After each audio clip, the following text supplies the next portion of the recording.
जय यीशु की। मैं हूं प्रियंका डामोर और आप देख रहे हैं रेडियो वेतास एशिया की हिंदी सर्विस। कलीसियाई समाचार में आप सभी का स्वागत है। कलीसियाई समाचारों में प्रमुख है, धर्मांतरण के आरोप पर पुलिस ने कैथलिक सेमिनरी पर छापा मारा। पूर्वोत्तर में ईसाई मंच ने मणिपुर पर तत्काल कार्रवाई का आग्रह किया। चर्च राज सहयोग से कुष्ठ रोगों से ठीक हुए भारतीयों को सम्मान और समर्थन मिला। मदर एलिसवा वकाइल को धन्य घोषित किया गया।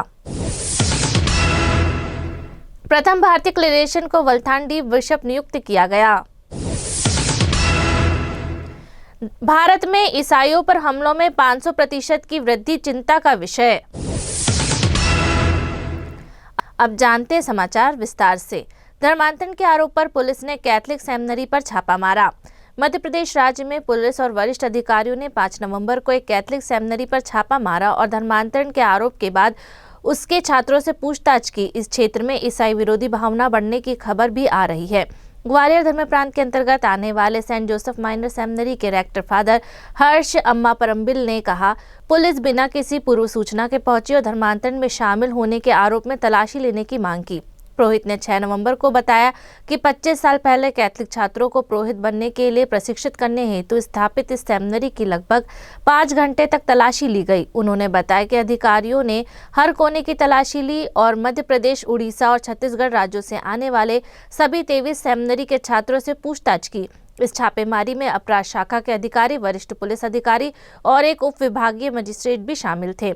फादर अम्मा परम्बिल ने कहा, जब हमने माता पिता की सहमति पत्र, बपतिस्मा प्रमाण पत्र, पल्ली की सिफारिशें और संपत्ति के दस्तावेज पेश किए तो पुलिस और अन्य अधिकारी चले गए। हमारे पास छिपाने के लिए कुछ भी नहीं है। हम केवल कैथलिकों को ही प्रवेश देते हैं और किसी भी जांच का सामना करने के लिए तैयार हैं। पूर्वोत्तर में ईसाई मंच ने मणिपुर पर तत्काल कार्रवाई का आग्रह किया। पूर्वोत्तर भारत के प्रमुख ईसाई संगठनों के नेताओं ने 6 नवंबर को क्षेत्र में ईसाई समुदाय के सामने बढ़ते संघर्षों और कमजोरियों को दूर करने के लिए तत्काल सरकारी हस्तक्षेप का आह्वान किया। शिलोंग स्थित प्रेस्बिटेरियन चर्च ऑफ इंडिया मुख्यालय में United Christian forum of north east India की वार्षिक आम सभा की बैठक में क्षेत्र की गंभीर चिंताओं पर प्रकाश डाला गया, जैसे कि मणिपुर में लंबे समय से चल रही जातीय हिंसा और विस्थापन तथा असम, अरुणाचल प्रदेश और मेघालय में सीमा पर संघर्ष। बैठक में असम हीलिंग प्रथा अधिनियम 2024, वन संशोधन अधिनियम 2023 और स्वदेशी समुदाय पर इसके प्रभाव, अरुणाचल प्रदेश में लंबे धर्मांतरण विरोधी कानून, भूमि हस्ताक्षरण और असम में ईसाई संस्थानों के खिलाफ चल रही धमकियों पर भी चर्चा हुई। इस सभा में पूर्वोत्तर भारत ईसाई परिषद, पूर्वोत्तर भारत क्षेत्रीय कैथलिक परिषद, इवेंजेलिकल फेलोशिप ऑफ इंडिया और अरुणाचल प्रदेश, असम, मणिपुर, मेघालय, मिजोरम, नागालैंड और त्रिपुरा के फोरम चैप्टर के प्रतिनिधि शामिल हुए। चर्च राज सहयोग से कुष्ठ रोगों से ठीक हुए भारतीयों को सम्मान और समर्थन मिला। मंजुनाथ मुनियप्पा सिर्फ 8 साल के थे जब एक कैथलिक धर्म बहन ने उन्हें कर्नाटक राज्य की राजधानी बेंगलोर में कुष्ठ रोग पहचान सर्वेक्षण के दौरान सड़क पर देखा। सेंट जोसेफ ऑफ टाप्स मंडली के सदस्य सिस्टर मैरी मस्क्रेनहास मुनियप्पा को बेंगलोर आर्चडायसिस के कुष्ठ रोग उपचार केंद्र से ले आई, जहां फ्रांसिकन सिस्टर्स ऑफ द इमैकुलेट ने 2 साल के उपचार के बाद उन्हें ठीक कर दिया।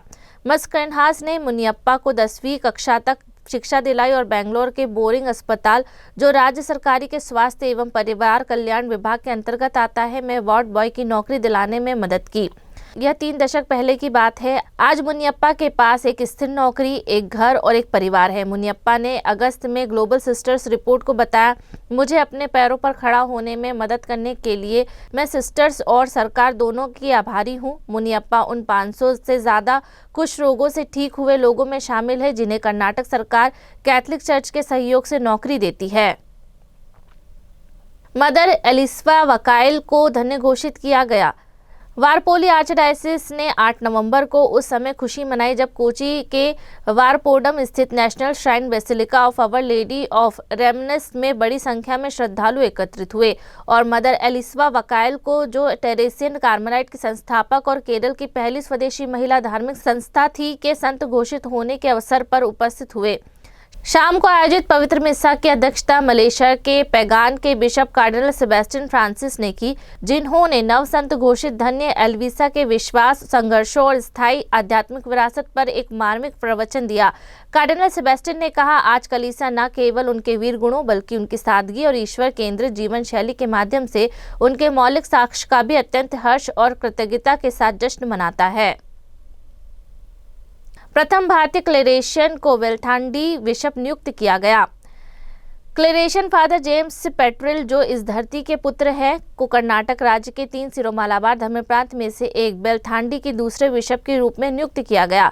प्रथम भारतीय क्लेरेशियन का धर्माध्यक्ष अभिषेक और स्थापना समारोह 5 नवंबर को मैंगलोर से लगभग 60 किलोमीटर उत्तर पूर्व में बेलथांडी स्थित सेंट लॉरेंस कैथेड्रल में आयोजित किया गया। सिरोमालाबार चर्च के प्रमुख मेजर आर्चबिशप राफेल थड़ातिल ने तिलीचेरी के आर्चबिशप जोसेफ पेम्पलानी और बेलथांडी के एमेरिटस बिशप लॉरेंस मुकुजी की उपस्थिति में नए बिशप का अभिषेक किया गया। भारत के विभिन्न हिस्सों से लगभग 40 बिशप, सैकड़ों पुरोहित, धर्म बहनें और बड़ी संख्या में आम लोग भी उपस्थित थे। भारत में ईसाइयों पर हमलों में 500% की वृद्धि चिंता का विषय।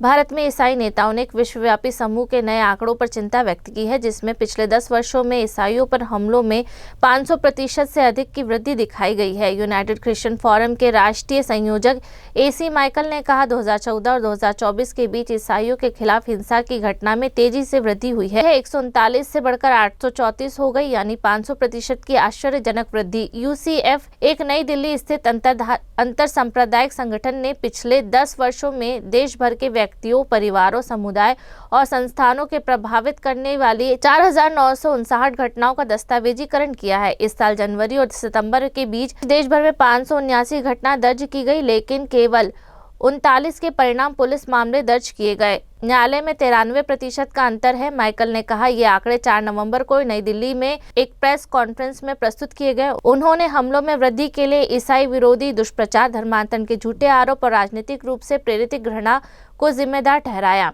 इसी के साथ कलीसियाई समाचार समाप्त हुए। अगली बार फिर मुलाकात होगी नई खबरों के साथ। नमस्कार।